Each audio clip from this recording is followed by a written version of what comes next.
Hello friends, welcome to my channel. अभी कुछ दिन पहले मैंने एक वीडियो अपलोड किया था जिसमें मैंने एक बिल्डिंग का एक्सपांशन के बारे में बताया था। वो इसी कैंपस के अंदर है। ये दूसरा प्रोजेक्ट है। अब आप लोग कमेंट करके मुझे बताइए कौन सा टाइप का बिल्डिंग है, क्योंकि ये चीज़ मैंने कई सारे वीडियो में बताए हैं आप लोग को। इधर एक कॉलम की लाइन है, एक इधर कॉलम की लाइन है और ये सेंटर में एक कॉलम है। इस टाइप की बिल्डिंग को हम क्या बोलते हैं? मैंने अपने एक वीडियो में आप लोग के साथ शेयर किया था कि पैकिंग प्लेट और सिपर लिस्ट के बारे में। सिपर लिस्ट में पूरा डिटेल होता है कि इस पूरे साइट पर ओवरऑल कौन सा मटेरियल, कितने मेंबर हैं, क्या क्या मेंबर लगेगा, उन सब की डिटेल होती है। और ये जैसे कि आप एक व्हीकल देख रहे हैं, इसमें पर्टिकुलर इस व्हीकल में क्या क्या मटेरियल आया है उसका होता है पैकिंग लिस्ट। जैसा कि अभी आप देख रहे हैं कि वो ड्राइवर से अभी एक सुपरवाइज़र ने लिया, जो देख रहा है मटेरियल को मैच करने के लिए कि जो मटेरियल हमारे पैकिंग लिस्ट में है वो मटेरियल आया है कि नहीं आया है। अभी जो मैं ड्राइंग पढ़ना आप लोगों को बता रहा था कि किसकी ड्राइंग कैसे पढ़ी जाती है, तो उसमें मैंने आप लोग को एक बताया था पार्ट मार्क के बारे में। तो ये देखिए, यहाँ पर जितने भी मेंबर दिख रहे हैं ना आपको, तो इस मार्कर से कुछ ना कुछ लिखा हुआ है हर राफ्टर में। ये राफ्टर का मेंबर है। तो यहाँ पर देखो, यहाँ लिखा हुआ है, ये हो गया हमारा प्रोजेक्ट नंबर और ये हो गया इसका पार्ट मार्क, मतलब कि 203R1। अब ये 5/8 क्या है, मतलब 5/8 क्या है, ये मैं उल्टा पढ़ रहा हूँ, ठीक है। ये मतलब उल्टा लिखा हुआ है, मतलब कि ये जो 203R1 है, ये टोटल कितने पीस हैं? 8। ये 5वां नंबर है। अब ये देखिए, यहाँ पर लिखा है 203R1 1/8, मतलब ये 1 नंबर पीस है। इसी तरह हमारे पास ये वाले जो राफ्टर रहेंगे, कितने रहेंगे? ये रहेंगे 8। अब जरूरी नहीं है कि ये एक गाड़ी में आया। अभी एक गाड़ी में हो सकता है सिर्फ राफ्टर का ये 203 वाला पार्ट दे दिए। अब किसी में लगेगा 204 R2 लगेगा, तो दूसरे गाड़ी में आएगा। तो ये पर्टिकुलर अलग अलग गाड़ियों में आते हैं और फिर यहाँ पर सबको असेंबल किया जाता है और पूरे इसको कनेक्ट किया जाता है। अब ये जो देख रहे हैं, ये अपना ट्यूब ब्रेस है, ट्यूब ब्रेस पाइप है। अब इसी तरह देखिए, यहाँ पर लिखा है BT, ठीक है, ये ब्रेस ट्यूब है, तो यहाँ पर भी BT। अब ये उनका पार्ट मार्क हो गया, ठीक है। कई जगह पर पार्ट मार्क की जगह लंबाई भी लिखी रहती है, लेकिन हम पार्ट मार्क से ही इसको डिनोट करेंगे। और यहाँ पर देखिए, इस तरह प्लेट में भी कई बार लिख के दे देते हैं कि इस पर्टिकुलर बंडल में क्या क्या आया था। तो ये प्रोजेक्ट नंबर हो गया, ऊपर से अपना जो भी इसका बैच नंबर है वो हो जाएगा, और ये अपना पार्ट मार्क, ये BT1 15 है। मतलब ये BT1 जो पार्ट मार्क है, ये कितने आए हैं? 15। मतलब ये जो पूरा बंडल है ना, ये 15 पाइप है। तो इस तरह हमारे जो भी मेंबर रहते हैं उसको मैच करना भी बहुत ज़्यादा ज़रूरी होता है, क्योंकि आप बिल्डिंग का काम शुरू करने से पहले अगर हर चीज़ मैच नहीं करेंगे, तो जब बिल्डिंग आप इरेक्शन करना स्टार्ट करेंगे तो पता चलेगा कि आपको कोई एक पार्ट मिस हो गया है। और उसके लिए आप कंपनी में क्वेरी रेज करेंगे, फिर वो 1 महीने बाद चेक करेंगे कि हमने भेजा है कि नहीं भेजा है।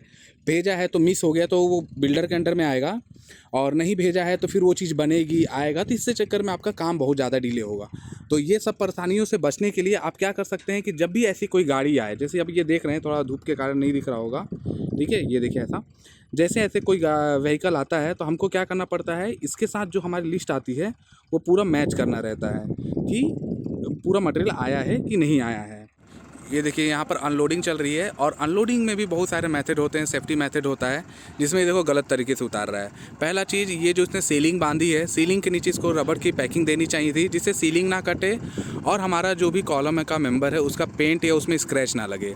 और दूसरी गलती सबसे बड़ी कर रहा है, ये जो यहाँ पर नीचे रख रहा है, तो रखते समय कोई भी नीचे लकड़ी नहीं दिया है, नीचे सीधे सॉइल पे नहीं रखना है। इससे क्या हो सकता है, मेंबर बैंड हो सकता है।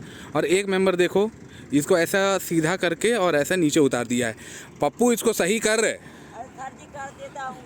हाँ, नहीं तो देख ले तेरा वीडियो। हाँ, सही कर इसको। देखो, इसको डांटा तो क्या किया कि जो कॉलम ट्विस्ट हो रहा था वो नीचे पटक के दूसरी जगह काम करने लग गया। इस तरह अपने को सुपरवाइज़र पे ध्यान देना पड़ता है, उनको एक एक चीज़ बतानी पड़ती है। और ऐसा नहीं कि हम लोग नहीं बताते, इनको हर साइड पे बताते हैं, लेकिन लेबर क्या होता है कि हर जगह गलती करती है, तो उनको हर बार बताना पड़ेगा। तो इन सब चीज़ों का बहुत ध्यान देना पड़ता है कि इसको उठाने का तरीका। अब जैसे कि वो देख रहे हैं आप कि बीच से बैंड हो रहा है, तो इसमें क्या करना चाहिए था इसको कि सीलिंग को थोड़ा सा दूर दूर लगाना चाहिए था और नीचे रबड़ की पैकिंग देता। अभी इसने क्या किया कि दूर दूर तो लगाया होगा, लेकिन जैसे ही उठाया तो अपना सीलिंग नीचे से पास में आ गया। समझ रहे ना ये चीज़, ये जो 2 देख रहे हैं आप, वो चीज़ की बात कर रहा हूँ। अब इसी चीज़ में अगर रबड़ की पैकिंग लगाता है या पुराना ट्यूब ले लेता या कोई फटी पुरानी बोरी ही लगा देता, इससे क्या होता था कि कॉलम की जो हमारे एज है या राफ्टर की एज है, वहाँ पर पेंट छूटता नहीं, स्क्रैच नहीं लगता, और इससे सीलिंग टूटने के भी बहुत ज़्यादा चांसेस होते हैं। और जो भी चीज़ें बता रहा हूँ कि चाहे आप स्टील के बार्स को ज़मीन पे रख रहे हैं या कॉलम को रख रहे हैं, नीचे आपको प्रॉपर तरीके से लकड़ी का बैटन या फिर एक एलिवेटेड हाइट करके आपको रखना पड़ेगा। उससे बेनिफिट क्या हुआ कि आपका अगर सरफेस लेवल नहीं है और एक के ऊपर एक रख रहे हैं, अगर यहाँ डाउन हुआ तो हो सकता है ये जो हमारा नीचे का राफ्टर है ये हल्का बैंड हो जाए, और दूसरा चीज़ की रस्ट लग जाए, क्योंकि हो सकता है ये मेंबर एकदम बिल्डिंग के लास्ट में लगना हो। इसी हिसाब से लकड़ी रखनी चाहिए। तो देखो ये देखो, जब अभी हम लोगों ने डांटा तो ये देखो लकड़ी इन लोग रख रहे हैं, ठीक है। और उसी तरह एक एक मेंबर को रखना चाहिए और सेफ्टी का बहुत ज़्यादा ध्यान देना चाहिए, क्योंकि अगर ये टूटने के कारण क्या होगा कि मटेरियल का लॉस होगा और उसके साथ किसी आदमी का भी लॉस हो सकता है। क्योंकि देखो एक आदमी वहाँ पर पास में है तो वो पास में नहीं रहना चाहिए। अगर सेफ्टी की मैं बात करूँ तो उसको क्या करना चाहिए कि एक कोने में रस्सी बांधना चाहिए और उसके बाद उसको रस्सी को थोड़ा सा दूर जाके पकड़ना चाहिए दोनों एंड में, जिससे अगर ये मूवमेंट कर रहा है तो इधर उधर जाके क्रेन से ना टकराए या किसी और चीज़ से ना टकराए।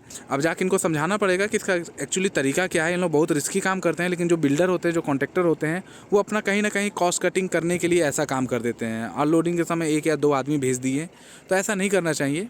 ऐसी पीवी बिल्डिंग के बारे में आप लोग को छोटी छोटी बातें मैं आप लोग को बताते जाऊंगा, काम करने का प्रोसीजर या फिर मटेरियल अनलोडिंग करते समय क्या हमको ध्यान देना चाहिए। तो इन सब चीज़ों के बारे में जानने के लिए आप मेरे चैनल को सब्सक्राइब कर सकते हैं।